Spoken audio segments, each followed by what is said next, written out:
정부가 재정 건전화를 추진하면서 5급 이하 공무원, 이 5급 이하 공무원의 내년 임금 인상률을 1.7%로 정했습니다. 정부부터 허리띠를 졸라매야 한다는 취지지만 공무원들은 물가 상승률에도 미치지 못하는 사실상 임금 삭감이라며 반발하고 있습니다. 전국 공무원 노동조합 박중배 대변인 화상으로 연결돼 있습니다. 대변인님 나와 계십니까? 예, 반갑습니다. 예. 전국 공무원 노동자 대변인 박중배입니다. 네, 박중배 전국 공무원 노조 대변인이신데 혹시 참고로 원래는 어디 부서에서 일하고 계셨던 건가요? 저는 부산 산상구청 세무과에서 근무하다가 네. 이번 3월 달부터 전국 공무원 노동자 부위원장 겸 대변인으로 올라왔습니다. 네, 알겠습니다. 지금 예산 발표 보면 5급 이하 공무원 임금이 1.7% 인상으로 정해졌는데 그러면 한 달 월급 얼마나 되는 겁니까?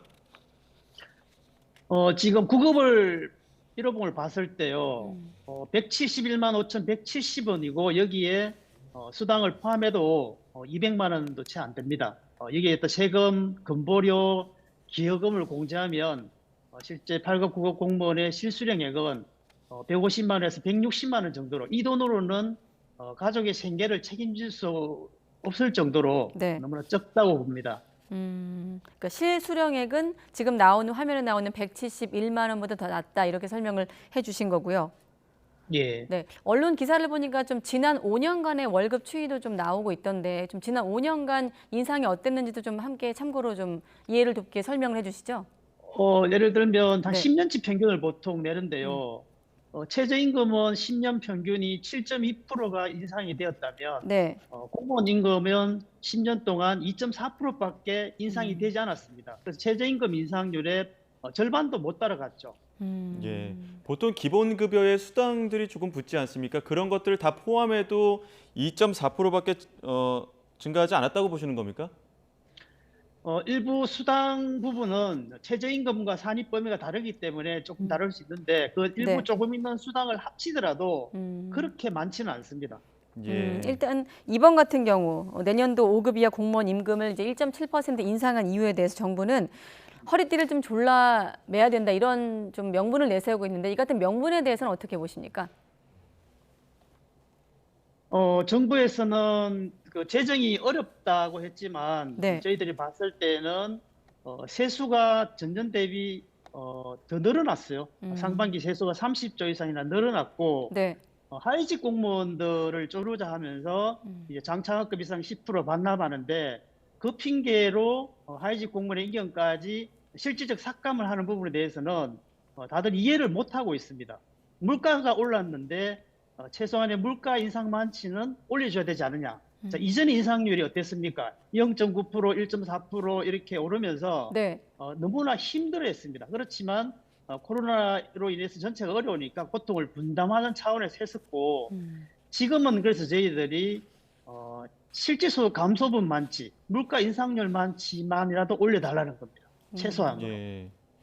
최근에 입직한 그 젊은 공무원들, 그러니까 이를테면 MZ 세대들 위주로는 사직하는 경우들이 꽤 늘었다고 하는데 이 부분도 어떻게 보면 임금과 관련이 있다고 보시는 겁니까? 예, 그 업무량이 비해서 월급이나 임금이 너무 적다는 게 주 원인으로 밝혀졌고요.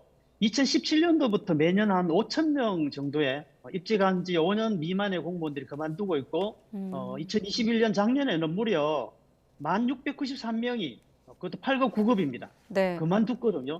이처럼 그 신규 직원들이 이렇게 그만두는 경우가 처음입니다. 처음이라서 그만큼 이 최저임금으로는 집을 사고 대출금을 갖고 어떻게 생활을 할 수 있겠습니까? 네. 그래서 저녁 시간에는 저녁 시간이나 주말에는 알바라도 해서 좀 이 적은 임금을 만회를 해보겠다고 요구를 하고 있고 겸직을 할 수 없잖아요, 공무원들은. 네. 이 겸직 제한까지도 풀어달라고 하는 참 안타까운 현실입니다. 네, 그렇군요. 사실 일반 회사 같은 경우도 노사가 임단협, 단협을 통해서 노조에서 인상안을 요구한 것을 이제 조율하는 과정을 거치는데 공무원 노조에서 애초에 이제 임금 7.4% 인상을 요구한 것으로 알고 있거든요. 자, 7.4%는 네. 어떻게 계산해서 나온 수치일까요?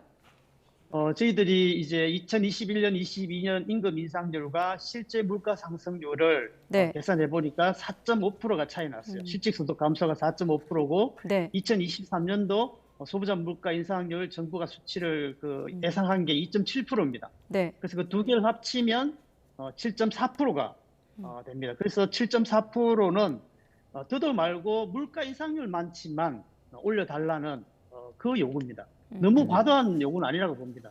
예.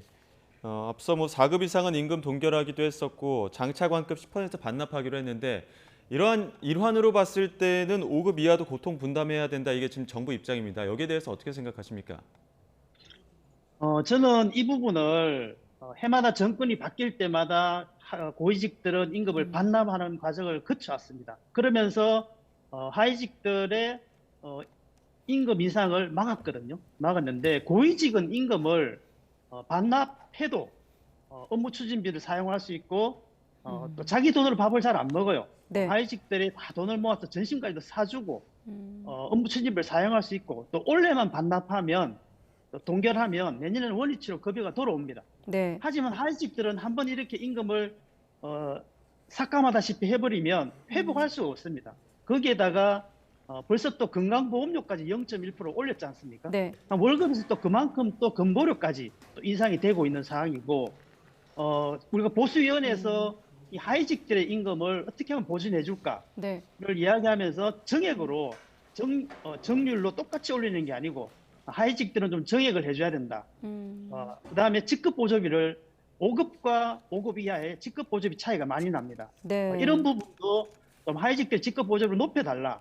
그다음에 정액급식비도 높여달라. 이런 부분으로 해서라도 좀 최저임금에 도달할 수 있도록 어떻게 공무원이 최저임금을 받고 살아야 하는지 그게 참 안타까운 심정입니다. 네, 최저 임금엔 좀 도달해야 된다. 이런 게 이제 예. 전국 공무원 노동조합의 입장인데, 자, 박중배 대변인께서도 관련 기사에 아마 달린 댓글을 통해서 여론 확인하셨을 테고, 지금 저희 YTN 유튜브에도 갑론을박 벌어지고 있거든요. 공무원 예, 노조의 예. 이런 집회나 이런 입장을 지지하는 목소리도 있습니다만, 반대로 아니 공무원은 정년도 보장이 되고 연금도 받는데 월급 좀 적은 건 감수해야 되지 않느냐. 물론 서운하게 들리시겠습니다만 이런 여론이 있는 것도 사실이거든요. 여기에 대해 좀 답변을 듣는다면요. 예전 같으면 이 현직에 있을 때 임금을 적게 주고 네. 퇴직 수당도 적게 주면서 퇴직하면 연금이 300만 원이 넘었습니다. 근데 실제 지금은 2010년, 15년 두 번의 연금 개혁으로 인해서 네. 정년을 채워서 하더라도 200만 원에서 250만 원 되는 사람이 대부분이고요. 그것보다 낮은 사람, 그는 30년 이상을 했을 경우, 33년, 36년 했을 경우에 그렇고 그렇지 않은 사람들은 200만 원이 채 되지도 않습니다. 그다음에 정년이 되고 퇴직을 하면 당연히 연금을 나온다고 생각을 했고 그렇게 공부를 들어왔는데 네. 저 같은 경우도 퇴직은 60세 하지만 연금은 64세에 나옵니다. 4년 동안의 소득 공백이 생기죠. 우리나라처럼 이렇게 정년 이후에 소득 공백이 있는 나라는 대한민국밖에 없습니다. 국민연금이든 공무원연금이든 마찬가지입니다. 퇴직과 공무원연금 수령, 공적연금 수령 시기를 일치시켜야 한다고 봅니다. 예. 어찌됐든 정부가 예산안을 이제 국회에 제출하게 될 텐데 향후에 어떤 계획들이 있으십니까? 저희들이 그 여야 국회 의장 면담이라든지 국회의원 간담회를 추진을 할 텐데요. 네. 여기서도 이 하위직들의 이런 어려운 부분을 이제 이야기를 하고 실제 공무원 같은 경우에 다들 공무원 자녀들은 대학 등록금을 지원을 받지 않느냐 이렇게 생각을 하시더라고요. 모르고 계시더라고요. 네. 실제 대학 등록금이 지원되지 않고 있고 또 퇴직수당도 일반 국민들에 비해서 퇴직수당이 39%밖에 되지 않습니다. 일반 국민들은 100을 받지만 네. 그래서 이런 부분 연금 소득 공백 부분도 이야기를 할 거고 특히 새 정부가 들어서고 나서 공무원 인력을 1년에 5%씩 중앙정부는 10%를 5년 안에 감축하겠다고 하는데 저희들 이 부분을 구조조정이라고 보고요. 네. 실제 전 정부에서 공무원을 왜 늘렸냐면 일이 늘었기 때문에 공무원을 늘렸습니다. 그럼 지금은 어떡하냐? 일은 그대로 두고 공무원만 수를 줄이겠다. 지금 현재에도 현장의 공무원들은 일손이 부족해서 아우성을 치고 갓 들어온 신규 공무원들이 다 그만두고 나가고 있지 않습니까? 그럼 그 나간 직원들을 어떻게 또 충원할 것이며 새로 들어왔자 다시 또 나갈 게 뻔한데 이런 대책은 없고 물리적으로 줄이라는 겁니다.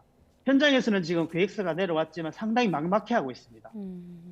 이런 부분을 인력 감축과 하이직 임금 인상 요구, 연금 소득 국민 문제를 우리가 요구를 했을 때 만약에 안 들어줄 것 같으면 아마 연말에는 아마 대규모의 대정부 투쟁을 계획하고 있습니다.